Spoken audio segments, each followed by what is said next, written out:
The rain started at exactly 1:12 a.m. I remember because my smoke alarm beeped right before it happened, the low battery warning cutting through the silence like a warning I didn't understand yet. I was staying alone in a rented house near the edge of town. Nothing fancy. 2 bedrooms. Old wood floors. Too many windows. The rain didn't sound right. It wasn't hitting the roof evenly. Some drops were loud.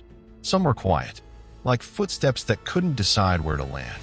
I muted the TV. That's when I heard it clearly. The rain wasn't just outside. It was on the walls. Slow taps. Irregular. Moving. I told myself it was wind. I always tell myself that. My phone buzzed with a weather alert. Flash flood warning. Stay indoors. As if I had a choice. The power flickered once. Twice. Then stayed on, which somehow made things worse. I walked to the living room window and looked out. The street was empty.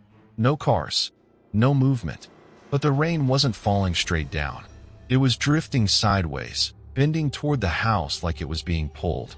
Then I saw something that made my chest tighten. Across the street, under the broken streetlight, someone was standing in the rain. No umbrella. No jacket. Just standing there, facing my house. I waved. They didn't move. I stepped closer to the glass. The rain blurred everything, but I could still tell one thing for sure. They weren't getting wet. The rain stopped inches above their head, like it refused to touch them. My phone buzzed again. This time it wasn't an alert. It was a text from an unknown number. I wouldn't watch for too long. My heart started pounding. I typed back, "Who is this?" The message showed as read. No reply. When I looked up again, the person was gone. The streetlight flickered, and suddenly, every window in my house rattled at once. Not hard, not violently, like someone tapping from the outside. Testing. Then came the sound that made me step back from the glass. Water dripping onto the floor behind me. I turned slowly. A thin line of rainwater was sliding down the living room wall, from the ceiling. But the ceiling was dry. The water was coming from nowhere. Or from somewhere I wasn't supposed to look yet. Behind me, the tapping stopped. All at once. And in the silence, a voice whispered, calm and close. Rain doesn't fall everywhere the same way. I didn't scream. I didn't run. Because the voice wasn't threatening. It sounded curious. Like it had finally found something interesting. And then the lights went out. I stood there in the dark, listening to the rain breathe around the house. That was the only way I could describe it. Not falling. Not pouring. Breathing. My phone screen lit up the room just enough for me to see the water line on the wall had grown thicker. It wasn't dripping anymore. It was crawling downward, slow and deliberate, like it knew where the floor was. I stepped back. The floor was cold under my feet. Behind me, something tapped once on the window. Just one tap. Not knocking. Testing. I didn't turn around. I walked toward the kitchen instead, every step careful, trying not to make noise even though I was the only one who should have been there. The rain followed me. Not physically, but the sound of it shifted, sliding across the walls, staying close no matter where I went. When I reached the kitchen, I froze. The back door was unlocked. I was sure I'd locked it earlier. I always lock it. Rainwater pooled just inside the doorway, spreading across the tiles like it had been waiting. My phone buzzed again. Another message from the same unknown number. "You're inside the wet part now." My fingers shook as I typed. "What do you want?" The response came instantly. "To see if you notice." The lights flickered, and in that brief flash, I saw it. Not outside. Inside. Standing at the far end of the hallway. It looked human at first glance. Same height. Same shape. But it was too smooth. Like details had been washed away. No clear face. No clear hands. Just a silhouette filled with moving shadows, as if rain were falling inside it. The lights went out again. I heard footsteps. Slow. Bare. Wet. They didn't rush. They weren't chasing me. They were matching my breathing. I backed into the kitchen counter, my heart hammering so loud I thought it might give me away. The footsteps stopped. Right at the doorway. Something shifted the air. Then the voice came again, closer than before. "You don't remember the first time it rained like this." My stomach dropped. Because suddenly, I did. A memory surfaced that didn't feel like mine anymore. Being a kid, lying awake during a storm, watching rain trace lines down the window, feeling watched, not scared, chosen. The voice softened. It's easier when you stop pretending you're dry. The sound of rain changed. It wasn't on the roof anymore. It was above me, inside the ceiling, moving. I looked up just as a single drop fell straight down and landed on my forehead. Cold, heavy. The moment it touched me, the house felt farther away, like I was standing slightly out of place. And I understood something that made my chest ache. The rain wasn't getting in. I was. The drop on my forehead didn't slide down. It stayed there, cold and heavy, like it was waiting for permission. I wiped it away with my sleeve. My hand came back wet, but not with water. It smelled like rain that had been sitting somewhere too long. Old. Stale. The house felt wrong now. Not haunted. Not dangerous. Just unfamiliar. Like the walls had shifted slightly when I wasn't looking. I stepped back into the hallway. The silhouette was gone, but the floor was wet where it had been standing. Not puddles. Footprints. Leading deeper into the house. I followed them without realizing I was doing it. Each step felt delayed, like my body was moving a fraction of a second after I told it to. The rain outside softened, turning distant, almost polite. Inside, the sound grew louder. I reached the bathroom. The door was open. The light was on. I stopped at the doorway. The mirror was fogged over completely, even though no hot water had been running. Slowly, letters began to form in the fog. Not written, pressed. You remember now. My chest tightened. The memory came back in pieces. Being younger, sitting on a bed during a storm, parents asleep, rain tapping the window, and the feeling that if I listened closely enough, the rain was listening back. I leaned closer to the mirror. The fog cleared on its own. My reflection stared back at me, but it was wrong. My eyes looked darker, hollow. Behind me, in the reflection, the bathroom was filled with rain. Not flooding, falling, straight down from the ceiling. I turned around. The bathroom was dry. When I turned back to the mirror, my reflection smiled. I didn't. The reflection spoke. You always noticed us. The word us landed heavy. The lights flickered, and suddenly I wasn't in the bathroom anymore. I was standing in the rain, not outside the house. Inside it, rain fell through the ceiling, through the walls, through everything that was supposed to protect me. The house didn't collapse. It accepted it. I felt calm. That scared me more than anything else. The voice came from everywhere now. You think storms pass, it said. They don't. They move. I felt something shift inside my chest, like a door quietly unlocking. The rain slowed. The house faded, and I was back in my bedroom, standing by the window, dry and breathing hard. Morning light crept over the horizon. Birds sang. Normal sounds. Normal world. But something was different. I looked down at my hand. Tiny droplets formed on my skin. Not sweat. Rain.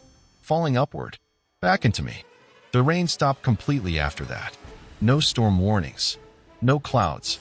Clear skies for days. I went back to work. Talked to people. Laughed at the right moments. Everything looked normal. But every glass surface felt wrong. Car windows. Store doors. Phone screens. Reflections lingered a second longer than they should. One evening, I noticed something small. My shoes were always damp. No matter how dry the day was, the soles stayed dark, like they'd just stepped out of rain. No one else noticed. Then one night, while brushing my teeth, I heard it again. Not rain. Breathing. Soft. Patient. Coming from the sink. I turned the faucet on. Water flowed out normally. Clear. But the sound didn't stop. It was coming from underneath it. From inside the pipes. The voice didn't whisper this time. It spoke calmly, like explaining something obvious. You don't live where it rains. You live where it remembers. I stood there for a long time, staring at my reflection. It blinked when I didn't. That night, I dreamed of standing under a streetlight in the rain. Cars passed without slowing. People walked by without seeing me. I tried to speak. Rain filled my mouth.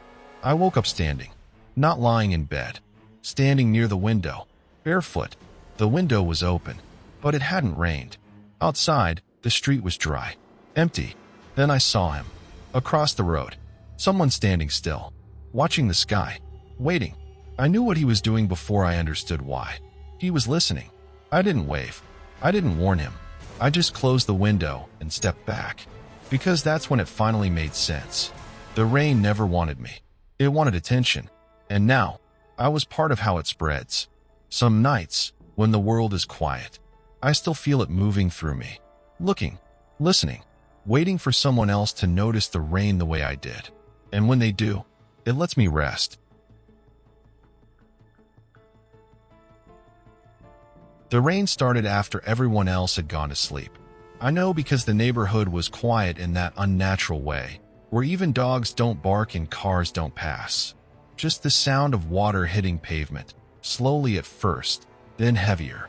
I was staying in a small apartment on the 3rd floor, the kind with thin walls and a window that never fully locked. I'd lived there almost a year and never heard rain like this before. It wasn't loud. That was the problem. It sounded controlled. Like someone was pouring it carefully, making sure every drop landed where it was supposed to. I checked the time on my phone. 1:36 a.m. A notification popped up right after. No severe weather expected. I frowned. Because outside, the rain was thick enough to blur the streetlights into long, trembling shapes. I stood by the window and looked down. The parking lot was empty. Every car was soaked, except one spot. A perfect dry circle near the far end. No puddles, no reflections, just dry asphalt, surrounded by rain. I watched it for a few seconds, trying to understand it. Then the circle slowly got bigger. Not because the rain stopped, but because something was standing up. A shape rose from the center of the dry patch. Human-sized. Still, facing my building. I stepped back from the window, heart starting to race. That's when I heard it. Water dripping inside my apartment. I turned toward the kitchen. The sink was dry. The ceiling was fine. But the sound kept going. Drip, drip, drip, coming from the hallway. From the space outside my bathroom door. I didn't move. The dripping stopped. Then a soft sound replaced it. Bare feet on tile. Wet. Slow. Stopping just on the other side of the door. A voice spoke quietly, calm and close. "You're higher up than most." My throat tightened. I hadn't told anyone I was on the 3rd floor. The handle on the bathroom door turned slightly. Not enough to open it. Just enough to let me know it could. Outside, the rain suddenly stopped. All at once. The silence pressed in so hard it felt physical. Then my phone buzzed in my hand. One new message. From an unknown number. "You should have stayed on the ground." And behind me, the window clicked. Like someone had just unlocked it. I didn't turn around when I heard the window unlock. I stood still, listening to my own breathing, counting the seconds between each inhale like it might keep me grounded. Behind me, the rain started again. Not outside. Inside the room. A soft pattering sound hit the carpet near the window, slow and uneven, like drops falling from something that was still deciding whether to come in. I forced myself to look. The window was open just a few inches. Cold air crept through the gap, carrying the smell of wet concrete and something older, like a basement that hadn't been opened in years. Water dripped from the top of the frame. Upward. The drops climbed back toward the sky instead of falling to the floor. My phone buzzed again. Another message. "You're not supposed to be this high." The bathroom door behind me creaked. Just a little. Enough for me to know it wasn't closed anymore. I heard footsteps in the hallway. Slow. Careful. Not splashing. Whoever it was knew exactly where the dry spots were. The lights flickered, and for a brief second the apartment felt taller. Like the ceiling had stretched upward when I wasn't looking. I backed toward the kitchen, my eyes darting between the hallway and the window. Outside, the parking lot was gone. Not empty. Gone. Beyond the glass was nothing but falling rain, stretching down farther than it should have, like my building was standing alone in the middle of it. The footsteps stopped. Right behind me, I felt cold air brush the back of my neck, followed by that same calm voice. "People on the ground only get watched. You get remembered." I spun around. There was no one there. But the floor was wet now, footprints forming and disappearing at the same time, like the rain couldn't decide whether it wanted to stay. The bathroom mirror began to fog over on its own. Words pressed through the steam. Don't look down. My chest tightened, because the floor beneath my feet creaked softly, the way it does when weight shifts. Not side to side, downward. The building groaned, like it was stretching its spine. Outside the window, a shadow passed upward through the rain. Not falling, climbing, toward my floor, toward me. I stepped back just as the power went out completely. In the dark, something wet brushed my ankle, and the voice whispered, closer than breath, "You should have stayed where rain belongs." I stumbled back, trying to find the wall, but the hallway wasn't the same. It stretched, not sideways, not forward, just longer. The ceiling tilted slightly, the lights nowhere near straight. I realized I didn't recognize the floor anymore. The tiles were the same color, the doors in the same place, but somehow wrong. Impossible angles. The rain had followed me inside completely now. Not puddles, not splashes. It floated in midair, slender streams falling from nothing, landing softly on the floor, then vanishing. The footsteps started again, not echoing, not bouncing. They were soft, patient, deliberate, moving around me, but not in a circle, never showing where they came from or where they went. I tried to run. I thought the staircase would take me down. It didn't. The stairs were gone. The hallway continued, sliding slightly upward like I was climbing without moving. The window at the end of the hall. It was glowing, a soft white light, unnatural. I approached it. Every step felt heavier, like the building itself didn't want me near it, and simultaneously it did. I peered through the glass. Nothing I recognized. No street, no parking lot, just infinite rain, stretching like a gray ocean. And then I saw them, figures rising slowly from the rain. Not running, not walking, rising, climbing. And all of them were moving toward the building. Not the door, not the roof, the walls, the floors. The voice came again. It was everywhere now. You always notice us, so we notice you. Some floors are never listed. Some tenants are never safe. You should have stayed on the ground. I spun around. The hallway behind me had split into two. Neither ended, both filled with dripping rain, mist, and shadows. Then I heard it, the tap of wet feet on the ceiling, and the water from above dripped on my shoulders. Cold, heavy, real. I wanted to run. I wanted to scream, but my legs were already moving toward the glowing window. Drawn, pulled. I realized then that it wasn't just the rain. It was the building itself, and I had climbed too high. The glow from the window pulled me closer, not like a light, like a current. I stepped through it. The rain stopped immediately, but I wasn't outside. I was inside the building, yet it felt wrong. Floors stacked endlessly above and below me, disappearing into gray mist. Walls stretched impossibly. Doors appeared where none had existed before. The voice whispered again, calm, patient, familiar. You've seen too much, and now you're part of it. I looked down. My reflection in the wet floor was not mine. It moved independently, smirking. The rain began again, falling inside the building, not just on the floor, but through walls, ceilings, and even through me. Cold, heavy, endless. I ran, but every door led back to the same hallway.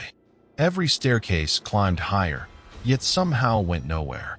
And then I understood. It never wanted to trap me. It wanted me to notice, to see, to become the watcher. And I wasn't the first. I wouldn't be the last. Somewhere, far below, someone else had just looked up. The glow appeared in their window. The hallway stretched toward them. And I knew, if they noticed the rain the way I did, they would join me, watching, waiting, part of the endless storm. I blinked. The reflection smiled wider. And then, the rain filled my mouth. It started raining just after midnight. Not the soft kind of rain that helps you sleep, but the heavy kind that feels like it's falling with purpose. I was alone in my house on Willow Creek Road, a quiet stretch in rural Oregon where even daytime feels abandoned. The power had gone out an hour earlier. No lights, no signal, just darkness and the sound of rain hitting the roof over and over again. The porch light outside flickered like it was struggling to stay alive. I checked the time on my phone. 12:47 a.m. That's when I noticed something wrong. The rain on the window wasn't moving the way it should. Most drops were sliding down the glass, but one section stayed perfectly still. Then it slowly changed shape. A handprint appeared on the outside of the window. Clear, detailed, 5 long fingers pressed against the glass. I didn't move. My mind tried to explain it. Condensation, pressure, anything but what it looked like. The handprint dragged downward, leaving thin streaks behind. And then I heard it. 3 slow knocks on the front door. Not loud, not desperate, patient. I stood frozen in the living room, staring at the hallway that led to the door. "Who is it?" I asked, my voice barely working. No answer. The rain suddenly grew louder, like it was reacting. Then a voice spoke. Not from the door, from inside the house. "You noticed the rain?" My heart dropped. I turned toward the staircase. The darkness there felt thicker, heavier, like it had depth. Something was standing in it. It wasn't fully visible, but I could tell it was tall. Too still, not breathing. The smell reached me before it moved. Wet soil, rotting leaves, cold air. I stepped back and felt water under my foot. I looked down. The floor was wet, even though the roof wasn't leaking. The thing tilted its head slowly, like it was studying me. "When it rains," it said, "people like you hear things." I ran. I locked myself in the bedroom and slammed the door, my chest pounding so hard it hurt. The rain outside turned violent. Footsteps followed me down the hallway. Slow, heavy, wet. They stopped right outside my door. I held my breath. A whisper slid through the crack near the floor. "You already let me in." I turned around. The bedroom window was open. Rain poured inside, soaking the carpet, and muddy footprints were already forming on the floor, leading toward my bed. I didn't sleep that night. I sat on the edge of my bed, fully dressed, watching the footprints slowly fade from the floor like they were never really there. The rain kept falling, steady and endless, tapping against the window as if it was counting something. Every few minutes, the mattress shifted slightly. Not enough to see, just enough to feel, like someone adjusting their weight. I kept my eyes forward. I didn't look at the door. I didn't look at the window. At some point, the rain stopped. Not gradually, all at once. The silence that followed was worse than the storm. When morning finally came, the house looked normal. Dry floors, closed window, no footprints, except for one thing. A dark stain on the wooden floor beside the bed, shaped exactly like a person standing still for a long time. I called in sick to work. Then I started searching. Old local forums, archived newspapers, anything connected to Willow Creek Road and rain. That's when I found the pattern. Every report was the same. A storm, a person alone, a presence that didn't force its way in. It waited to be noticed. People described hearing it before seeing it. A voice that didn't shout. A voice that sounded familiar for reasons they couldn't explain. Most of them didn't disappear. They stayed, but they were different afterward. Quiet, distracted, always checking the weather. The comments under one old article stopped me cold. Someone had written, "It comes closer every time it rains." That evening, the sky turned dark again. Weather alerts buzzed on my phone. Heavy rainfall expected overnight. I tried leaving. Packed a bag. Started the car. The engine wouldn't turn over. The rain began the moment I stepped back inside. By midnight, it was pouring. I sat on the bed, staring at the door. The clock on my phone changed. 12:47 a.m. The floor creaked. This time, the footsteps didn't stop outside the room. They crossed the doorway. Slowly, water pooled near the bed. The smell returned. Wet earth, cold air. The mattress sank near my feet. Not sitting, just leaning. The voice came from right beside my ear. "You're learning." My phone vibrated in my hand. A notification appeared on the screen. No app name, no signal, just text. "You don't wake up when it's over."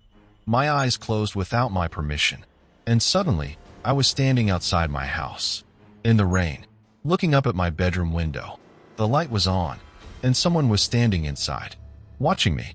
The rain soaked through my clothes, but I couldn't feel the cold. I stood in the front yard, staring up at my bedroom window. The light inside flickered, weak and yellow, like it was struggling to exist. The figure behind the glass didn't move. It didn't need to. I knew it was watching me. I tried to step back, but my feet sank slightly into the mud, as if the ground didn't want to let me go. The rain around the house fell heavier than everywhere else, like the storm was focused on this one spot. A thought crept into my head, slow and unwanted. If I go back inside, this ends. Another thought followed immediately after. If I don't, it comes out. I woke up gasping for air. I was back in my bed. Morning light leaked through the curtains, pale and harmless. Birds were chirping outside like nothing had happened. For a moment, I almost laughed. Then I noticed my clothes, still wet, mud on my shoes, and my phone lying on the pillow beside me, screen on. One sentence filled the display.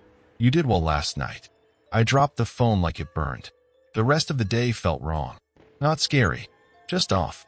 People spoke to me, but their voices sounded distant, like I was underwater. Every reflective surface felt dangerous. Windows, mirrors, dark phone screens. By evening, clouds rolled in again. My chest tightened the moment the first raindrop hit the roof. I didn't check the time. I already knew. The lights went out on their own. The house grew quiet, but not empty. I felt it before I heard it. A presence moving through the rooms, slow and familiar, like it knew the layout better than I did. Footsteps stopped outside my bedroom. Then something new happened. The bed shifted behind me, not at my feet, behind my shoulders. A weight settled down gently, carefully, like it didn't want to scare me anymore. The voice came close, almost kind. "You don't need to watch the rain now." I felt its breath on my neck.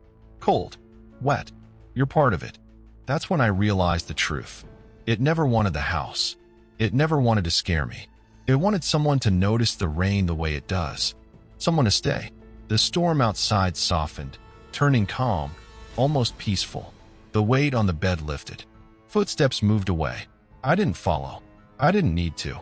Because when I finally looked at the window, I saw my own reflection standing outside in the rain, watching the house, waiting, and inside the glass, something else was smiling. I stopped checking the weather after that. Didn't need to. I could feel it now, the way some people feel pressure before a storm. The rain didn't surprise me anymore. It greeted me. Days passed, then weeks. Nothing dramatic happened. No whispers, no footsteps. That was the worst part, because it felt normal, too normal. One night, while driving home, rain started falling without warning. Light at first, gentle. The road ahead shimmered under the headlights, stretching endlessly into darkness. I slowed down, and that's when I saw someone standing on the side of the road. A man, soaked, still. He wasn't waving, wasn't asking for help, just standing there, staring at the rain like it meant something only he could hear. For reasons I still can't explain, I pulled over. I rolled the window down just a little. "Are you okay?" I asked. The man turned slowly. Our eyes met, and my stomach dropped. Because his face, it was the same expression I had seen in the window that night. Not scared, not lost, aware. He leaned closer to the car. "You hear it too," he said softly. The rain around us grew heavier. The road behind me disappeared into mist. I realized then what it had done. It didn't trap me. It trained me. The storm doesn't take people. It passes them on. I drove away without looking back. Didn't check the mirror. I already knew what I'd see. That night, at home, rain tapped against my window again. Not loud, not violent, patient. I stood there, watching it slide down the glass, listening. Somewhere, far away, someone else had just noticed the rain for the first time. And I smiled, because now, it wasn't coming for me anymore.